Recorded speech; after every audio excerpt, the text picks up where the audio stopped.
એક દિવસ રાજાને ખબર પડી કે જંગલમાં એક સિદ્ધ મહાત્મા પધાર્યા છે, જે સતત મહાદેવની ભક્તિમાં મગ્ન રહે છે. રાજા પોતાની મૂંઝવણ લઈને ત્યાં પહોંચ્યા અને સાધુના ચરણોમાં પડીને પૂછ્યું કે મહારાજ, મારી પાસે બધું જ છે, છતાં હું ચિંતાના બોજ નીચે દબાયેલો છું. મારે શું કરવું? સાધુએ કશું જ ન બોલ્યા વગર રાજાના હાથમાં એક માટીનો ઘડો આપ્યો અને કહ્યું, રાજન, આને પકડી રાખો. જ્યાં સુધી હું ન કહું ત્યાં સુધી આને નીચે ન મૂકતા. રાજાએ ઘડો પકડી રાખ્યો. 5 મિનિટ થઈ, 10 મિનિટ થઈ. રાજાને લાગ્યું આ તો સાવ સરળ છે, પણ અડધો કલાક થયો એટલે રાજાના હાથમાં કળતર થવા લાગ્યું.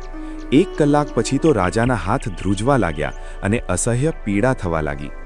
રાજા કરગરી પડ્યા કે મહારાજ, હવે આ ઘડાનો ભાર મારાથી સહન નથી થતો, મારે આને નીચે મૂકવો જ પડશે.